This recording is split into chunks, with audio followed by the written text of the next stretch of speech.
Hello friends, welcome back to my channel SanJyo. ಇವತ್ತಿನ ವಿಡಿಯೋದಲ್ಲಿ ನುಗ್ಗೆಕಾಯಿ ಸಾಂಬಾರ್ ಮಾಡ್ತಾ ಇದ್ದೀನಿ. ನುಗ್ಗೆಕಾಯಿ ಸಾಂಬಾರ್ಗೆ ಬೇಕಾದಂಥ ಇಂಗ್ರೀಡಿಯೆಂಟ್ಸ್ ಲಿಸ್ಟ್ ಇಲ್ಲಿದೆ, ನೀವೆಲ್ಲರೂ ನೋಡ್ತಾ ಇರಬಹುದು. ಮೊದಲಿಗೆ ಒಂದು ಪಾತ್ರೆಯನ್ನು ಇಟ್ಟು ಸ್ಟವ್ ಆನ್ ಮಾಡ್ತಾ ಇದ್ದೀನಿ. ಈಗ ಫಸ್ಟ್ ಒಗ್ಗರಣೆ ಹಾಕಬೇಕು. ಒಗ್ಗರಣೆಗೆ 2 ಟೇಬಲ್ ಸ್ಪೂನ್ ತುಪ್ಪ ಬಳಸ್ತಾ ಇದ್ದೀನಿ. ಎಣ್ಣೆಯಲ್ಲೂ ಒಗ್ಗರಣೆ ಹಾಕಬಹುದು, ಆದರೆ ತುಪ್ಪದಲ್ಲಿ ಹಾಕೋದ್ರಿಂದ ಸಾಂಬಾರ್ ತುಂಬಾ ಟೇಸ್ಟಿಯಾಗಿರುತ್ತೆ. ಸೊ ಹಾಗಾಗಿ ನಾನು ಇಲ್ಲಿ ತುಪ್ಪವನ್ನು ಬಳಸ್ತಾ ಇದ್ದೀನಿ. ಅದಕ್ಕೆ ಸಾಸಿವೆಯನ್ನು ಹಾಕಬೇಕು.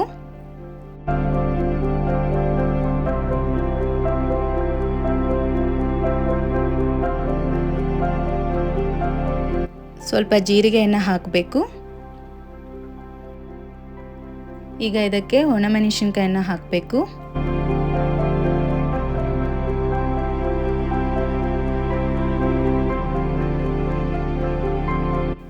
ಈರುಳ್ಳಿಯನ್ನು ಹಾಕಬೇಕು.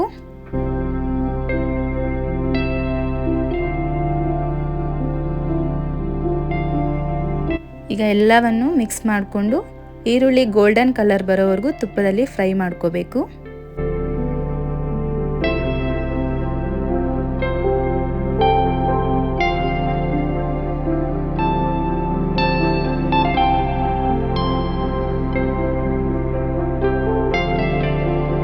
ಕರಿಬೇವು ಹಾಕ್ತಾ ಇದ್ದೀನಿ.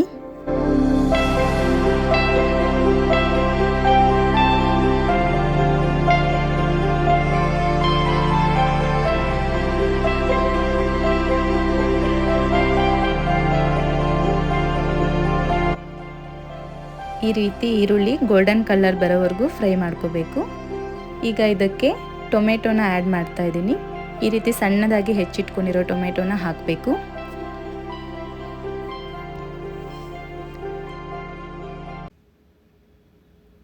ಟೊಮೆಟೊ ಚೆನ್ನಾಗಿ ಬೇಯೋವರೆಗೂ, ಚೆನ್ನಾಗಿ ಸ್ಮ್ಯಾಶ್ ಆಗೋವರೆಗೂ ತುಪ್ಪದಲ್ಲಿ ಈ ರೀತಿ ಎಲ್ಲವನ್ನು ಮಿಕ್ಸ್ ಮಾಡಿ ಬೇಯಿಸ್ಕೋಬೇಕು.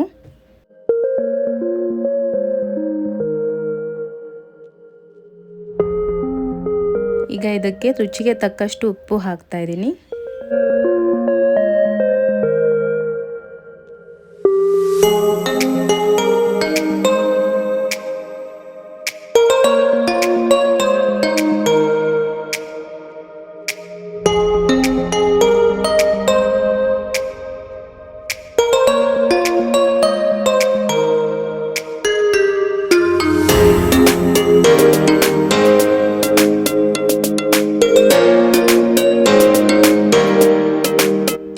ಟೊಮೆಟೊ ಸ್ಮ್ಯಾಶ್ ಆಗೋವರೆಗೂ ಚೆನ್ನಾಗಿ ಬೇಯಿಸ್ಕೊಂಡಿದ್ದ ನಂತರ ಇದಕ್ಕೆ ನುಗ್ಗೆಕಾಯಿಯನ್ನು ಹಾಕ್ತಾ ಇದ್ದೀನಿ.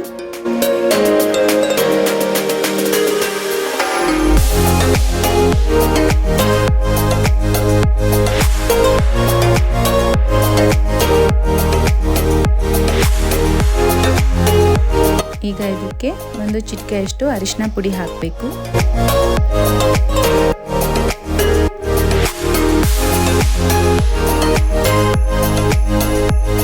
ಎಲ್ಲವನ್ನು ಚೆನ್ನಾಗಿ ಮಿಕ್ಸ್ ಮಾಡಿ ನುಗ್ಗೆಕಾಯಲ್ಲಿರೋ ಹಸಿ ವಾಸನೆ ಹೋಗೋವರೆಗೂ 2 ನಿಮಿಷ ಕಾಲ ಇದನ್ನು ಬೇಯಿಸಬೇಕು. ಹಾಗಾಗಿ ನಾನು ಮುಚ್ಚಳನ ಮುಚ್ಚಿಟ್ಟು 2 ನಿಮಿಷ ಬೇಯಿಸ್ಕೊತಾ ಇದ್ದೀನಿ.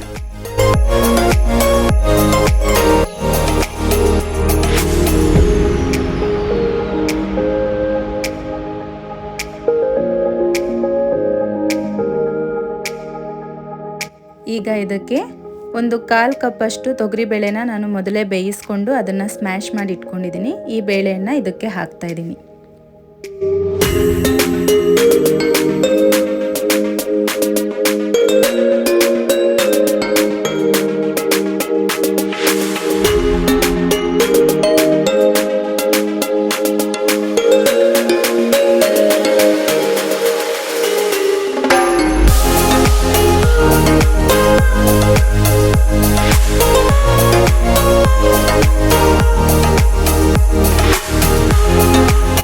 ಈ ರೀತಿ ಚೆನ್ನಾಗಿ ಮಿಕ್ಸ್ ಮಾಡ್ಕೊಂಡಿದ ನಂತರ ಬೇಯಿಸ್ಕೊಂಡಿರುವಂಥ ತೊಗರಿಬೇಳೆ ನೀರು ಒಂದು 1/4 ಕಪ್ ಅಷ್ಟಿದೆ, ಅದನ್ನು ಇದಕ್ಕೆ ಮಿಕ್ಸ್ ಮಾಡ್ತಾ ಇದ್ದೀನಿ.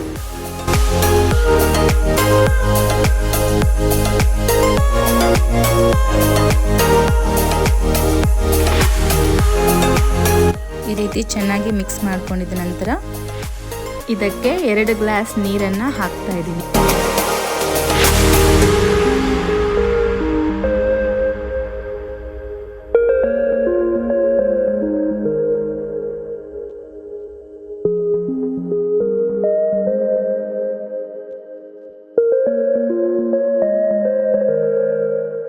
ಈ ರೀತಿ ಚೆನ್ನಾಗಿ ಮಿಕ್ಸ್ ಮಾಡ್ಕೊಂಡಿದ ನಂತರ ಇದಕ್ಕೆ ನಾನು 2 ಟೇಬಲ್ ಸ್ಪೂನ್ ಅಷ್ಟು ಸಾಂಬಾರ್ ಪುಡಿ ಹಾಗೆ 1 ಟೇಬಲ್ ಸ್ಪೂನ್ ಅಷ್ಟು ಖಾರದ ಪುಡಿ ಇಷ್ಟನ್ನು ಅದಕ್ಕೆ ಹಾಕ್ತಾ ಇದ್ದೀನಿ.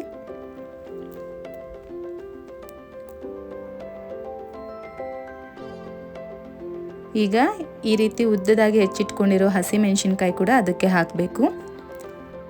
ಈಗ ಚೆನ್ನಾಗಿ ಒಂದ್ಸಲ ಕಲಿಸ್ಬೇಕು. ಈಗ ಇದನ್ನು ಒಂದು 15 ಮಿನಿಟ್ಸ್ವರೆಗೂ ಚೆನ್ನಾಗಿ ಕುದಿಸ್ಬೇಕು. ಮುಚ್ಚಳ ಮುಚ್ಚಿಟ್ಟು ಕುದಿಸೋಕ್ಕಿಡೋಣ.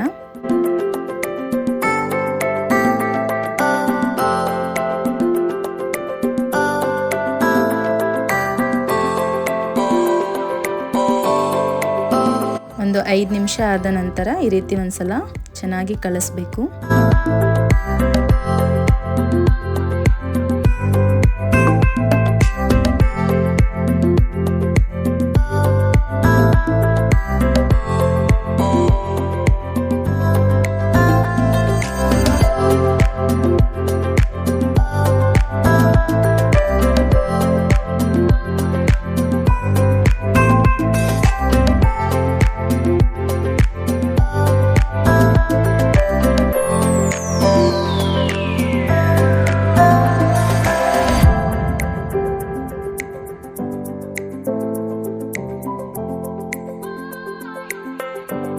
ಫಿಫ್ಟೀನ್ ಮಿನಿಟ್ಸ್ ಆಗಿದೆ. ಇವಾಗ ಒಂದ್ಸಲ ಮಿಕ್ಸ್ ಮಾಡ್ಕೋಬೇಕು ಎಲ್ಲನೂ. ನೋಡಿದ್ರಲ್ಲ, ಆಲ್ಮೋಸ್ಟ್ ನುಗ್ಗೆಕಾಯಿ ಸಾಂಬಾರ್ ರೆಡಿಯಾಗಿದೆ. ಇವಾಗ ಇದಕ್ಕೆ ಕೊತ್ತಂಬರಿ ಸೊಪ್ಪನ್ನು ಹಾಕ್ತಾ ಇದ್ದೀನಿ. ಒಂದು ಸಲ ಚೆನ್ನಾಗಿ ಎಲ್ಲವನ್ನು ಮಿಕ್ಸ್ ಮಾಡಬೇಕು. ಆಲ್ಮೋಸ್ಟ್ ನುಗ್ಗೆಕಾಯಿ ಸಾಂಬಾರ್ ರೆಡಿಯಾಗಿದೆ. ಇವಾಗ ಸ್ಟವ್ ಆಫ್ ಮಾಡಿಕೊಂಡು ಇದನ್ನು ಸರ್ವಿಂಗ್ ಬೌಲ್ಗೆ ತಗೊಳ್ಳೋಣ. ಘಮ ಘಮಿಸುವ ನುಗ್ಗೆಕಾಯಿ ಸಾಂಬಾರ್ ಈಗ ತಿನ್ನಲು ರೆಡಿ. ಈ ವಿಡಿಯೋ ನಿಮಗೆ ಇಷ್ಟ ಆಗಿದ್ದಲ್ಲಿ ಪ್ಲೀಸ್ ಲೈಕ್ ಮಾಡಿ, ಶೇರ್ ಮಾಡಿ, ಕಮೆಂಟ್ ಮಾಡಿ, ಹಾಗೆ ನನ್ನ ಚಾನಲ್ನ ಸಬ್ಸ್ಕ್ರೈಬ್ ಮಾಡೋದು ಮಾತ್ರ ಮರಿಬೇಡಿ. Thanks for watching.